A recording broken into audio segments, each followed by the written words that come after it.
بسم اللہ الرحمن الرحیم۔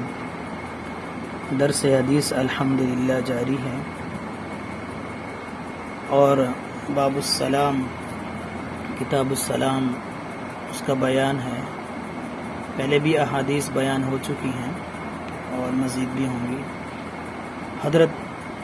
حضرت ابو عمار رضی اللہ عنہ سے روایت ہے کہ رسول اللہ صلی اللہ علیہ وآلہ وسلم نے ہمیں 7 باتوں کا حکم فرمایا۔ پہلی بات مریض کی عیادت، دوسری اتباع جنائز یعنی کہ جنازے کے ساتھ چلنا، تیسری چھینک جسے آئے چھینک والے کے الحمدللہ کے جواب میں یرحمک اللہ کہنا، چوتھی بات کمزور کی مدد کرنا، پانچویں بات مظلوم کی نصرت کرنا،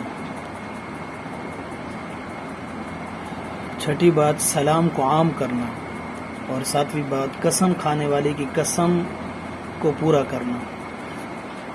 نبی اکرم صلی اللہ علیہ وآلہ وسلم کی جتنی بھی احادیث ہیں، اگر ان کی تشریح پوری کرنے کی کوشش کی جائے تو نہ ہمارے پاس اتنے الفاظ ہیں، ہم کمزور ہیں، اور نہ اتنا وقت ہے، اتنا وقت لگے گا۔ یہ صبح کا وقت ہم نے متعین کیا ہے، تو یہاں پہ 7 باتوں کا حکم۔ مریض کی عیادت بہت بڑا اجر کا ثواب،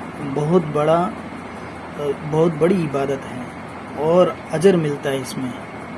جنازے کے ساتھ جانا، ہمدردی کرنا، یہ ہمارے معاشرے کی وہ باتیں ہیں، معاشرے کی وہ چنی ہوئی چیزیں ہیں جس سے ہمارا معاشرہ بنتا ہے، جس سے ایک دوسرے سے ہمدردی پیدا ہوتی ہے اور ایک دوسرے سے تعلق بنتا ہے۔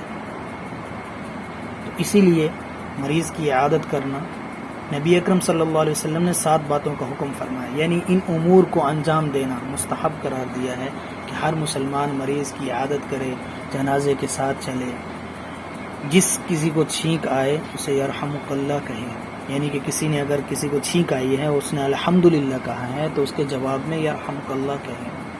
کمزور اور مظلوم کی مدد کرے۔ آج ہمارے معاشرے میں کمزور اور مظلوم کو رگڑا جاتا ہے، تو نبی اکرم صلی اللہ علیہ وسلم کے اگر ارشادات کو ہم سامنے رکھیں تو آپ صلی اللہ علیہ وسلم کی تائید اور تعلیم یہ ہے کہ ہم مظلوم کی مدد کریں اور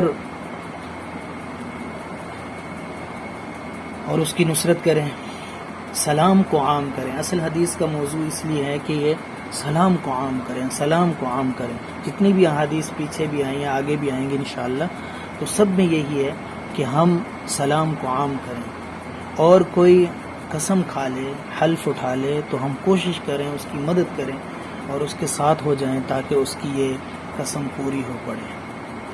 تو ہمیں چاہیے کہ ہم ان جو نبی اکرم صلی اللہ علیہ وسلم کے احادیث ہیں ان پہ عمل کریں، اور ان میں جو چیز بیان کی جاتی ہے اس پر بھی ہم عمل کریں۔ اللہ تعالی ہم سب کو عمل کی توفیق عطا فرمائیں۔ وآخر دعوانا الحمدللہ رب العالمین۔